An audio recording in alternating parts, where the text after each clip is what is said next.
ಈ ಬಟ್ಟೆ ರಾಶಿ ನೋಡಿ ಅಂತ ನನಗಂತೂ ತಲೆ ತಿರುಗಿ ಬಂದ್ಬಿಡ್ತು. ಹಾಯ್ ಹಲೋ ಇನ್ಸ್ಟಾ ಫ್ಯಾಮಿಲಿಗೆ good morning and welcome back to my new vlog.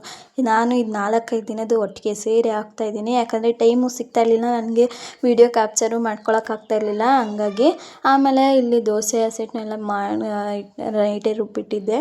ಬೆಳಗ್ಗೆ ಎದ್ದು ಫಸ್ಟ್ ದೋಸೆಗೆಲ್ಲ ರೆಡಿ ಮಾಡಿಕೊಂಡು ಅದಕ್ಕೆ ಆಲೂಗಡ್ಡೆ ಮತ್ತು ಕಾಳು ಹಾಕಿ ಗೊಜ್ಜು ಮಾಡಿಕೊಂಡು ನಾಷ್ಟ ಎಲ್ಲ ಮಾಡಿಕೊಂಡು, ಇಲ್ಲಿ ನಮ್ಮ ಅಣ್ಣ ಅವರು ಗೋರಿಗೆ ಮತ್ತು ಮನೆಯವ್ರಿಗೆಲ್ಲರಿಗೂ ಫೋಟೋ ಎಲ್ಲ ಮಾಡಿಸ್ಕೊಬಂದಿದ್ರು. ಸೊ ಅದನ್ನು ನೋಡ್ಕೊಂಡು ಕೂತಿದ್ವಿ. ಅವರು ಗಂಡ ಹೆಂಡ್ತಿ ಫೋಟೋ ಚೆನ್ನಾಗಿ ಮಾಡಿಸ್ಕೊಬಂದಿದ್ರು.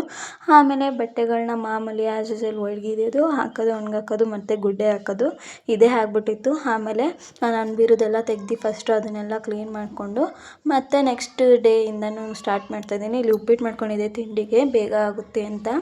ಈ ಕೆಲಸದ ಮಧ್ಯದಲ್ಲಂತೂ ನಾವು ತಿಂಡಿ ಊಟ ಮಾಡೋದು ಟೈಮಿಂಗ್ಸ್ ಆಗ್ತಾನೇ ಇರಲಿಲ್ಲ. 12 ಗಂಟೆಗೆ ನಾಷ್ಟ ಮಾಡೋದು, 3 ಗಂಟೆಗೆ ಊಟ ಮಾಡೋದು ಹಂಗಾಗ್ಬಿಟ್ಟಿತ್ತು.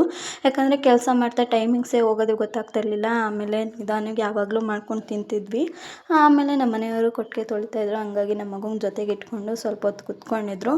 ಆಮೇಲೆ ನಾನು ನನ್ನ ಮಕ್ಕಳು ಎಲ್ಲ ಸೇರಿ ಒಟ್ಟಿಗೆ ಊಟ ಮಾಡಿಕೊಂಡು ಕೂತಿದ್ವಿ. ಸುಮಾರು ಕೆಲಸಗಳು ಹಂಗೆ ನಡೀತಾನೆ ಇತ್ತು ಹಿಂದಿಂದೆ.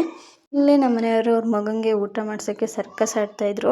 ಅವರು ಅಂತೂ ತಿನ್ನೋದಿಲ್ಲ, ಅವ್ನು ಬಿಡೋದಿಲ್ಲ, ಹಂಗಾಗ್ಬಿಟ್ಟಿತ್ತು. ಆಮೇಲೆ ಎಲ್ಲರೂ ಕೂತ್ಕೊಂಡು ತಿಂಡಿ ಮಾಡಿಕೊಂಡು ಆಮೇಲೆ ಮನೆ ಪಾತ್ರೆಗಳೆಲ್ಲ ಇನ್ನು ನಾಳೆ ಒಂದೇ ದಿನ ಬಾಕಿ ಇದ್ದಿದ್ದು ಅನ್ನೋ ಕಾರಣಕ್ಕೆ ಎಲ್ಲ ಒಟ್ಟಿಗೆ ಒಂದೇ ಸತಿ ಆಗೋಯಿತು. ಹಂಗಾಗಿ ಸುಮಾರು ಪಾತ್ರೆಗಳು ಹಂಗೆ ಗುಡ್ಡೆ ಮಾಡಿ ಬೆಳಗ್ಗೆ ಎದ್ದ ತಕ್ಷಣ ಫಸ್ಟು ಪಾತ್ರೆ ಎಲ್ಲ ಜೋಡಿಸಿ ಮಡಿಕ್ಕೊಂಬಿಟ್ಟೆ.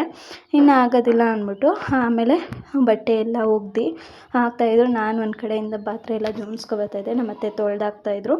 ಆಮೇಲೆ ನಾನು ಇಲ್ಲಿ ಬೀರು ಬಟ್ಟೆ ಎಲ್ಲ ಒಟ್ಟಿಗೆ ನೆನ್ನೆ ಇವತ್ತು ಸೇರಿ ಒಂದೇ ದಿನ ಎಲ್ಲ ಬಟ್ಟೆನೂ ಒಂದೇ ದಿನ ಒಗೆಯೋದ್ರಿಂದ 2 ಬೀರು ಬಟ್ಟೆನೂ ಇಷ್ಟೊಂದು ರಾಶಿ ಆಗಿಬಿಟ್ಟಿತ್ತು. ನೈಟ್ ಅಂತೂ ಮಡ್ಚೋಷ್ಟೊತ್ತಿಗೆ 1 ಗಂಟೆ ಆಗಿತ್ತು. ಸಂಜೆ ಎಲ್ಲ ಒಬ್ಬಿಟ್ಟಿಗೆ ರೆಡಿ ಮಾಡ್ಕೋಬೇಕು ಅಂತ ನೈಟೇ ಎಲ್ಲ ಹಾಲು ತುಂಬ ಕರೆದಿ ಹಂಗೆ ಇಟ್ಟಿದ್ರು, ಹಾಲು ಹಾಕೇ ಇರಲಿಲ್ಲ.